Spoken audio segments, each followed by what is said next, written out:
Hello, welcome in. It's the PHNX Cardinals podcast, your premier Arizona Cardinal podcast. Like and subscribe. Leave us a 5-star wherever you get your programming. Johnny Venerable Bulbrock. It's Tuesday, which means Baldy Breakdown, the all-city NFL analyst, joins us. Brian Baldinger, how's it going? Thanks for hopping on.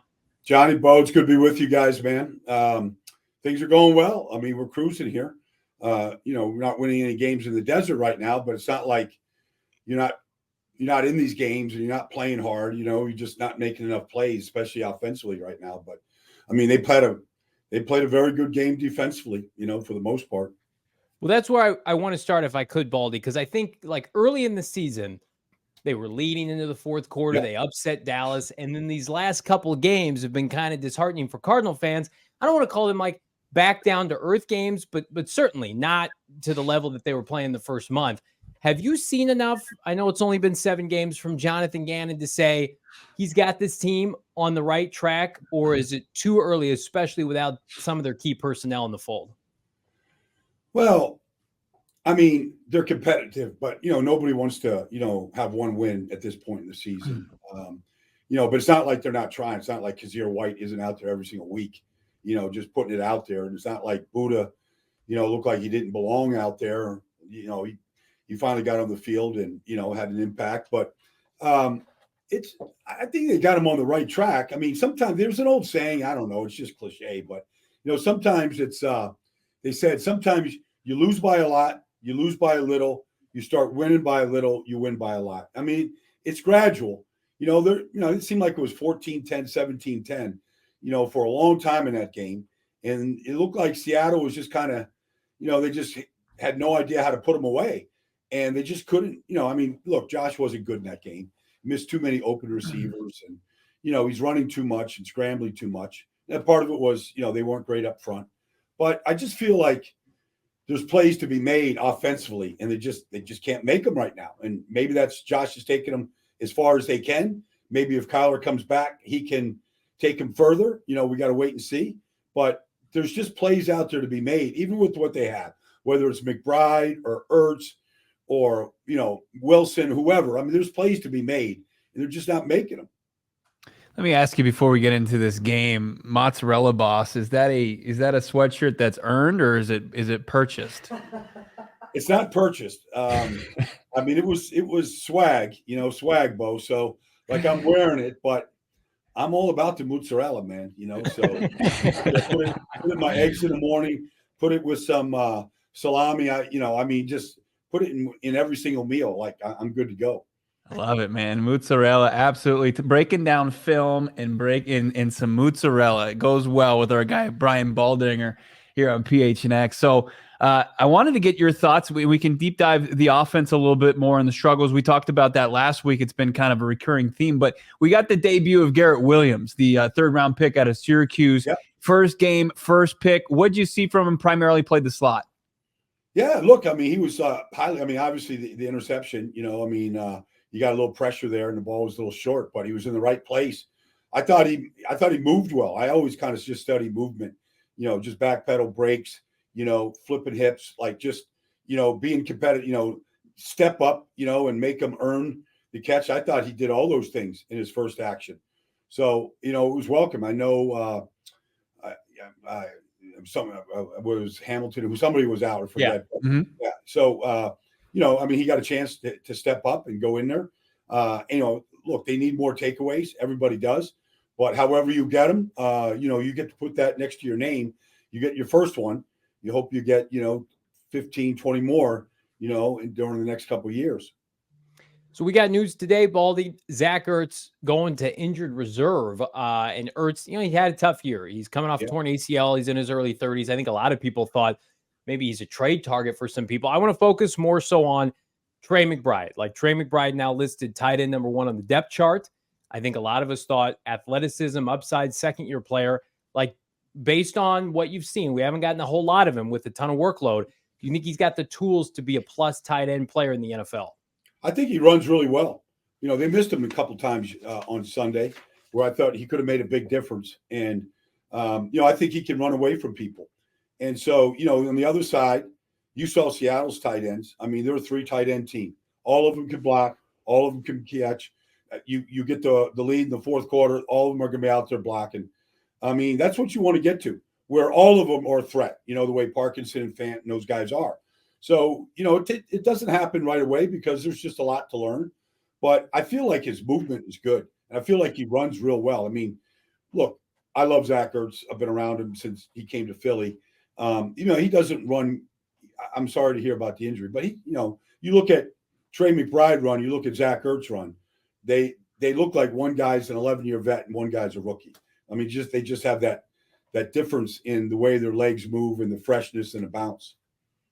When you looked at this defense, it was able to get 3 turnovers against an offense that doesn't turn the ball over that much. I think Geno came into the game with 3 picks, but they're +3 in turnover differential this season, but they're 1-6. Have you ever seen that disparity in the results as far as not winning football games? Well, it's got to be, it's the old complimentary football, right, Bo? Mm-hmm. So you get 3 takeaways, you turn it into a field goal. Like you're not capitalizing on getting the ball, especially the fumble in the fourth quarter. I mean, you got to turn that into points. You got to hopefully get that into a touchdown. You make it a 1-score game. So I just feel like they're not it's the offensive woes. I mean, the defense did what they could. They got to Geno Smith. They frustrated him. Yeah, he got the touchdown to Smith and Jigba. It looked like there was a breakdown in the coverage. But for the most part, they made him earn everything. I mean, Kenneth Walker got 100 yards, but he had to really earn it. They had a lot of negative runs, a lot of short. So I just feel like you get the takeaways. You got to turn those takeaways into points. Now, how frustrating is it, Baldy, these young playmakers on the Cardinals to try to evaluate a McBride and a Michael Wilson, not having consistent quarterback play, and then somebody like Hollywood Brown that this regime inherited, right? Like Gannon and Ossenford didn't trade for him. He's a good player, but he's a free agent at the end of the year. And so, his targets have been limited based on this quarterback play. Like, how frustrating is that, especially with Kyler Murray's, we call it impending return, could still be weeks away? Well, I mean, look, all these players are under evaluation. I mean, yes, they've got a new regime in there. They've got a lot of the rookies out there playing. They're probably going to get, the real eyeball test. But, Hollywood can help himself out. He still has elite speed, but he's not a big guy. Mm-hmm. And it's not all guys 5'9", 5'10" can really have great success in this league. Tyler Lockett is, plays like a punt returner. Like he's just different. He's put up 1,000 yards every year. They're probably not that much different in size, to be honest with you. But it's just the movement that Tyler has, whether it's the route running ability, tracking a deep ball, the way that they play in Seattle. They take their shots there because they've always run the ball well. It's an emphasis. So they get their play action shots down the field.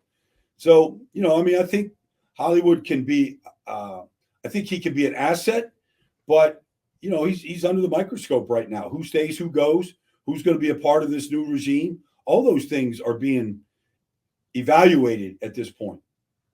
How do you kind of look at that situation with Hollywood Brown being in a contract year? And, the market hasn't corrected itself with how much money these guys are getting once they hit free agency. Christian Kirk, gets $80+ million, $17+ million per season. Brad Spielberger, who does great work for PFF, he kind of predicted Hollywood Brown's going to get somewhere in the range of $20 million per season.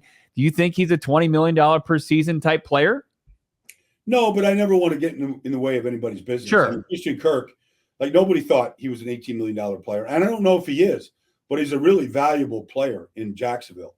I mean, they really feature him a lot. He's their slot player. I mean, he fits in perfect with Trevor Lawrence. So it just takes the right fit. Like, I didn't think Hollywood was the right fit in Baltimore.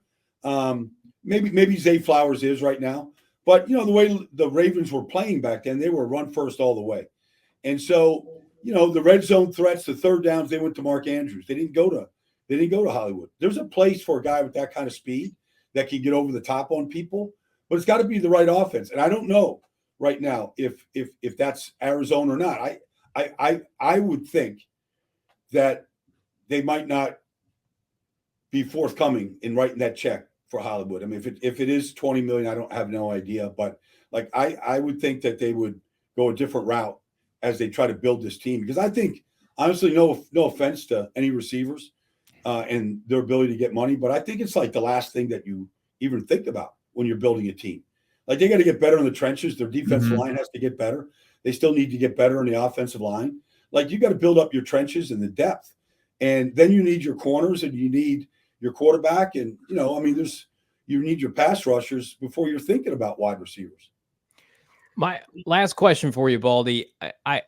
The unfortunate part, one of the unfortunate parts of this team being 1-6, trending in the direction of having a single win, maybe until Kyler Murray returns, is that it welcomes a lot of exterior noise about 2024 draft implications, generational quarterback prospects, Caleb Williams and Drake May. Yeah. Like, do you think the Cardinals with Kyler Murray, do you think Kyler Murray will have enough time? Let's assume he returns, in a couple weeks against Atlanta. And the Cardinals, maybe they have 1 win, maybe they have 2 wins at that point. Like, what do the Cardinals need to see from Kyler Murray to basically prove that you're our guy, we're not going to touch these quarterbacks? Because if they're in a position, I've argued, 1 or 2, it's going to be very difficult for a regime, in my opinion, that inherited Kyler Murray with a $52 million price tag to say, we're not going to go to Chapel Hill and work out Drake May. We're not going to go to Southern California and watch Caleb Williams throw. Like that, to me, this season has so many layers. That's the most fascinating layer left to untangle for this franchise. Well, listen, I mean, we can clean this up real easy, Johnny. Like you draft the best player, all right? And if Caleb Williams is there and you're in a spot to pick him, you're not going to pass on him. You're just not. And it's not a knock on Kyler Murray, no matter what he does. I mean, if he elevates everybody around him and turns into Patrick Mahomes over the next, 8 or 9 games, you might have a conversation. But this is a new regime looking for a fresh start. You get a chance. Now, look, nobody has fully evaluated Caleb Williams. He's lost 2 games in a row. Drake May is playing really good. I mean, there's a draft process for 4 months where these guys get through they just get through a pressure wash, for 4 months. And you still don't really know. I mean, they drafted Josh Rosen. Nobody knew, but so sometimes, the process, you get it right. And sometimes you don't get it right. But, if they think that Caleb Williams or Drake May is Joe Burrow or Patrick Mahomes or Trevor Lawrence, you can't pass on them. And it's just, look, it just also makes financial sense. You get 4 years to build around a quarterback on a rookie contract. You could just do an awful lot of team building with that guy. And we have seen, CJ Stroud's playing great right now. You're seeing that you can win games with the rookie quarterback if you have the right guy. Let's talk about trying to marry Kyler Murray, the previous 4 years of work before the injury, with the scheme that we've seen from Drew Petzing in this offense real quick. Where do you see Kyler Murray being able to excel, and potentially where could he struggle as far as running this offense? Well, I mean, you see, Josh Dobbs last week run for a 25-yard touchdown. I mean, he's pulled off a 20-yard run seemingly like every single game. Yeah. Some of them are scrambles, some of them are designed. But, that's Kyler Murray's game, and, the option game is his game, and who's got the ball, 3-card Monty, the play action fakes, like all that stuff plays right into Kyler's game. The rollouts, the movement, like that's Kyler. So I feel like he could be a better version of some of the things we've seen from Josh. I mean, Josh has played good in times, and it just seems like right now he's plateaued. And now the throws that I thought he could make and has made, like they didn't show up last week and the week before. And you feel like maybe, I don't know if he's plateaued, but they've got to be better in the passing game, and Kyler's going to get a chance. You give us a chance every Tuesday. Baldy Breakdowns, better than anything you've got going here. All City Network's NFL analyst. Baldy, thank you so much for hopping on. Yep. My pleasure, guys. You bet. Have a great night.